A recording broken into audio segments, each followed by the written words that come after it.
오늘 말씀은 베드로후서 3장 18절 말씀입니다. 오직 우리 주 곧 구주 예수 그리스도의 은혜와 그를 아는 지식에서 자라가라. 영광이 이제와 영원한 날까지 그에게 있을지어다. 아멘.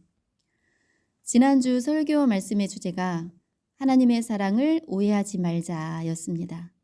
하나님은 하나님의 자녀를 끝까지 돌보시고 책임지시는 하나님이십니다. 우리를 보실 때 잘못한 것만 찾아내서 벌 주는 분이 아닙니다. 우리가 뭐 잘못하면 버리는 분이 아닙니다. 한번 선택한 사람은 영원토록 함께 해주시는 하나님이신 거예요. 우리를 선택하신 이유는 천국에 데려가려고 택하셨습니다. 우리 어떤 모습을 보고 택하신 게 아니라 그냥 사랑해서 긍휼히 여겨주셨어요.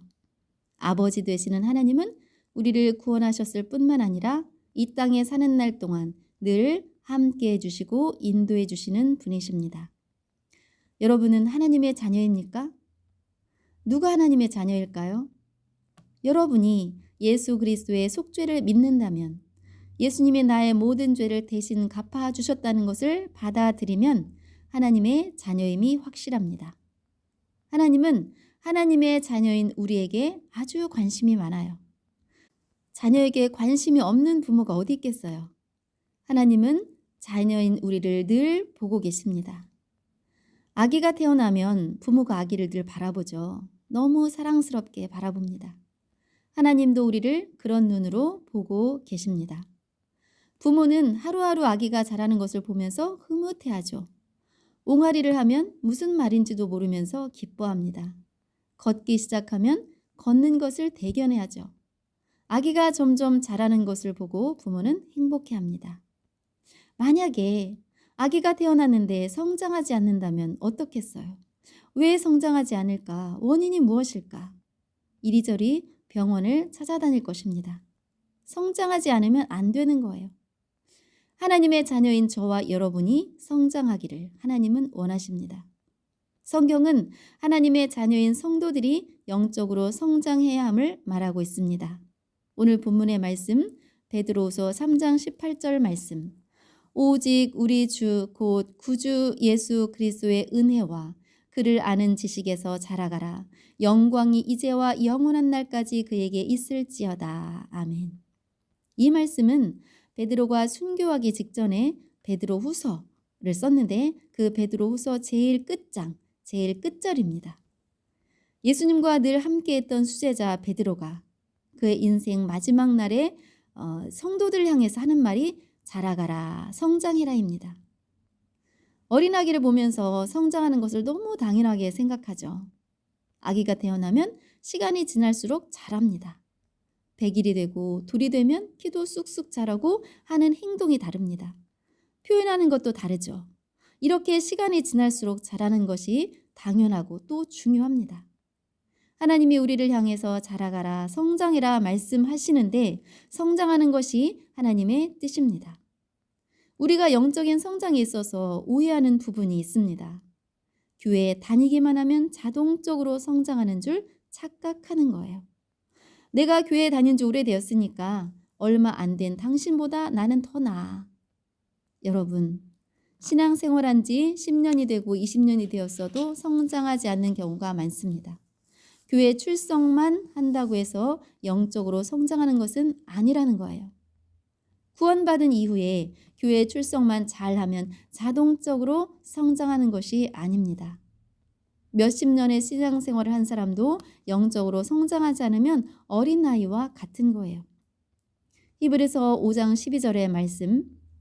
때가 오래되었으므로 너희가 마땅히 선생이 되었을 터인데 너희가 다시 하나님의 말씀의 초보에 대하여 누구에게서 가르침을 받아야 할 처지이니 단단한 음식은 못 먹고 젖이나 먹어야 할 자가 되었도다. 아멘. 때가 오래되었어요. 믿은 지 오래돼서 벌써 선생이 되었을 사람인데 오히려 다른 사람에게 배우는 처지에 있다. 아기들처럼 단단한 음식은 먹지 못하고 젖이나 먹어야 하는 그런 사람이 되었다라고 말을 합니다. 신앙생활을 한 횟수와 영적인 성장은 비례하지 않습니다. 또 어떤 직분자라고 해서 하나님과 더 가까운 관계에 있다고 말할 수 없습니다. 또 영적 성장에 대해서 오해하는 부분이 있습니다. 영적 성장은 아주 특별한 사람에게만 해당된다고 생각하는 거예요. 사도 바울처럼 특별한 사명을 가진 사람에게만 해당된다고 생각하는 거예요. 나는 평범한 성도니까 그렇게 성장하지 않아도 돼. 이렇게 생각을 한다는 거죠.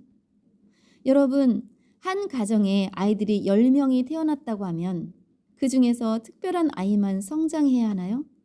아니에요. 10명의 아이가 다 성장해야 합니다.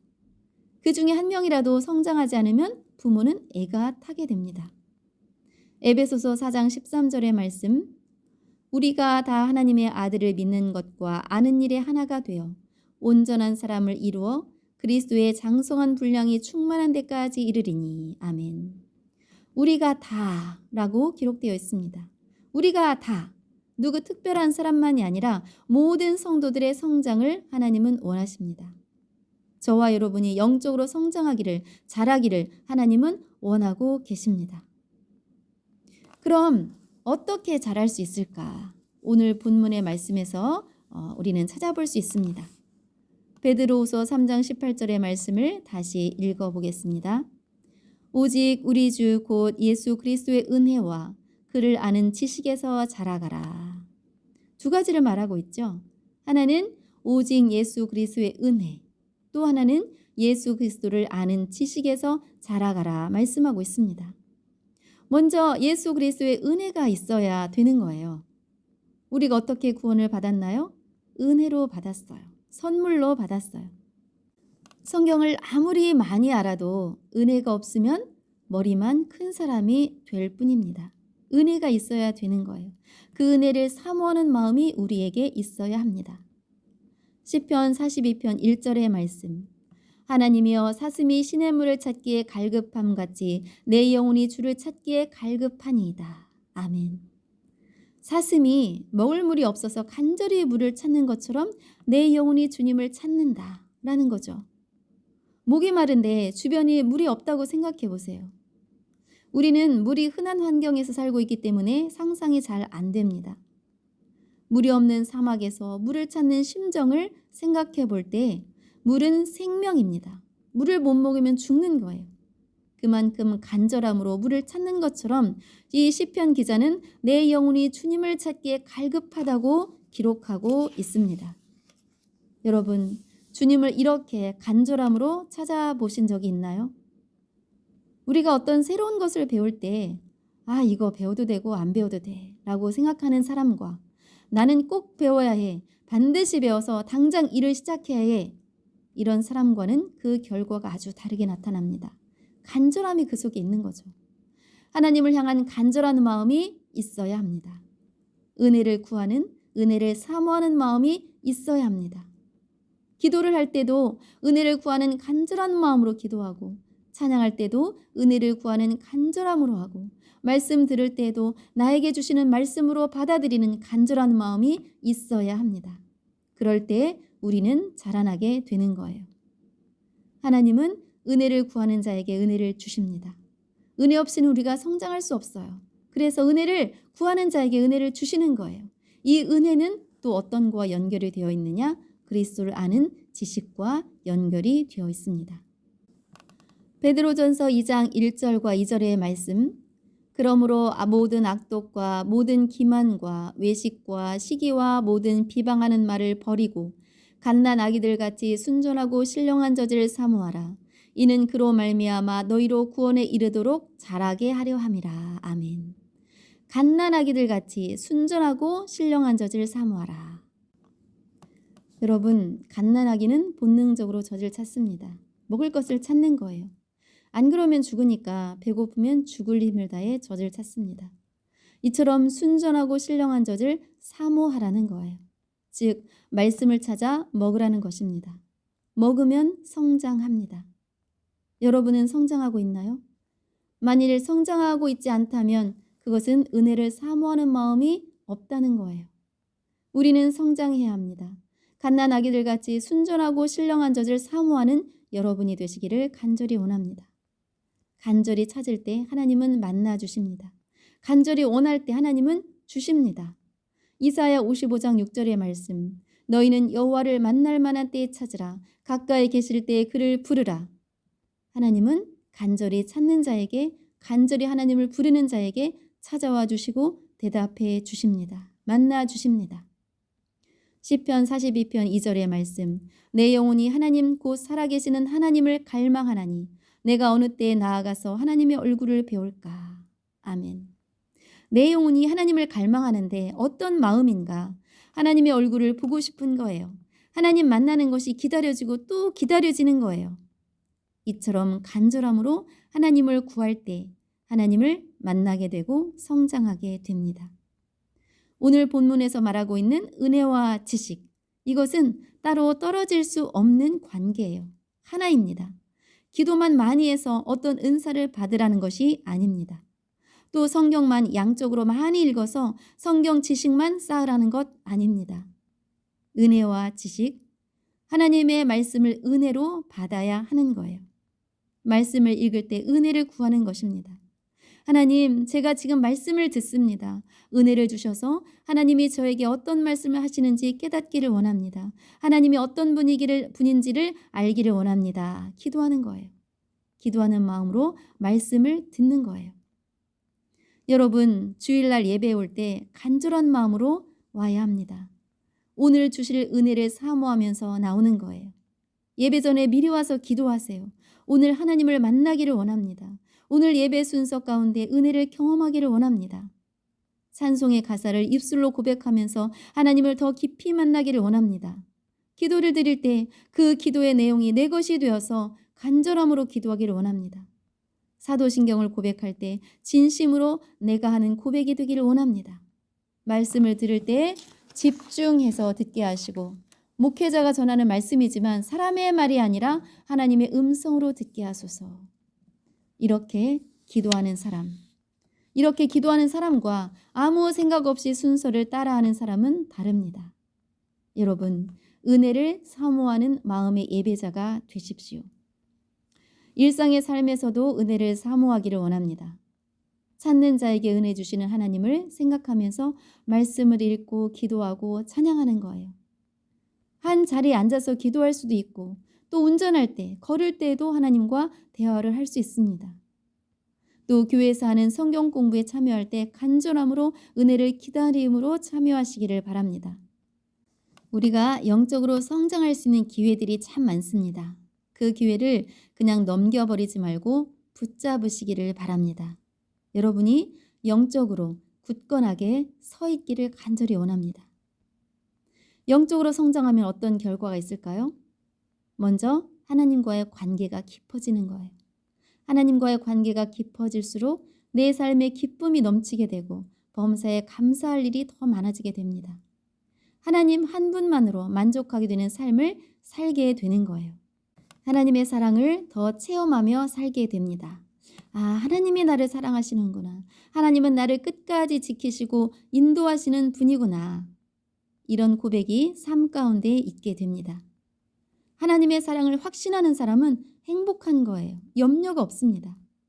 여러분도 하나님과 깊은 관계로 더 행복해지기를 원합니다. 사도 베드로는 오늘 말씀을 통해서 성도들이 성장하기를 원하는 이유를 설명하고 있습니다. 베드로후서 3장 14절. 그러므로 사랑하는 자들아, 너희가 이것을 바라보나니 주 앞에서 점도 없고 흠도 없이 평강 가운데서 나타나기를 힘쓰라. 15절. 또 우리 주의 오래 참으심이 구원이 될 줄로 여기라. 아멘. 사랑하는 자들아, 주의 재림이 반드시 있을 것인데 죄를 멀리하고 성도답게 잘 살라고 하는 거예요. 영적으로 성장해서 살아가는 그 삶 속에서 하나님과 화목하고 성도들과도 화목하게 잘 살아라. 또 사람들이 주의 재림이 무슨 소리냐, 옛날부터 재림한다고 말만 하고 아무것도 변한 것이 없다, 지금도 이렇게 멀쩡하게 잘 살고 있는데 재림은 없다, 이렇게 말하는 사람들이 있을 거라는 거죠. 그 당시에도 있었고요. 그러나 주님께서는 모든 사람들이 구원받기 원하시기에 오래 참으신다고 기록하고 있습니다. 우리가 예수 그리스도의 은혜와 지식이 없다면 예수님의 재림은 없다는 사람들의 말에 미혹될 것입니다. 무슨 재림이야. 이렇게 살다가 그냥 죽는 거야. 우리가 지속적으로 은혜의 말씀을 받지 않는다면 우리도 똑같은 생각을 하고 살 수 있습니다. 베드로후서 3장 16절 말씀. 또 그 모든 편지에도 이런 일에 관하여 말하였으되 그 중에 알기 어려운 것이 더러 있으니 무식한 자들과 굳세지 못한 자들이 다른 성경과 같이 그것도 억지로 풀다가 스스로 멸망에 이르느니라. 아멘. 성경 말씀이 더러 어려운 것이 있는데 억지로 풀다가 스스로 멸망하게 된다는 거예요. 이단의 교주들이 주로 이런 일을 합니다. 성경을 억지로 푸는 거죠. 억지로 풀다가 스스로 멸망하게 된다는 내용이에요. 3장 17절에는 그러므로 사랑하는 자들아 너희가 이것을 미리 알았은즉 무법한 자들의 미혹에 이끌려 너희가 굳센 데서 떨어질까 삼가라. 무법한 자들의 미혹에 빠질까 염려하고 있습니다. 그렇기 때문에 자라가라 말하고 있는 거예요. 오늘 본문의 말씀을 다시 한번 읽겠습니다. 오직 우리 주 곧 구주 예수 그리스도의 은혜와 그를 아는 지식에서 자라가라. 영광이 이제와 영원한 날까지 그에게 있을지어다. 아멘. 베드로가 마지막 유언과도 같은 그러한 말, 예수 그리스도의 은혜와 그를 아는 지식에서 자라가라 라고 말합니다. 재림도 없다고 하는 사람들의 말, 또 성경을 잘못 풀어서 진리에서 멀어지게 하는 사람들의 말에 미혹되지 말라. 오직 예수 그리스도의 은혜와 그를 아는 지식이 있다면 미혹되지 않을 것이다. 당부의 말을 하면서 마지막에 영광이 이제와 영원한 날까지 그에게 있을지어다 라고 말을 하면서 끝을 맺습니다. 여러분, 오늘 이 순간부터 성장하기를 원합니다. 오직 예수 그리스도의 은혜와 그를 아는 지식으로만 자랄 수 있습니다. 성장할 수 있습니다. 이제 더 이상 어린아이에 머무르지 않고 성장하십시오. 든든하게 서서 어떤 미혹에도 흔들리지 않고 굳건하게 서서 다른 사람들을 사랑하고 돕는 자가 되기를 원합니다. 우리의 고백이 베드로처럼 영광이 이제와 영원한 날까지 오직 예수 그리스도에게 있을지어다가 될 수 있는 멋진 성도들이 되기를 간절히 축원합니다.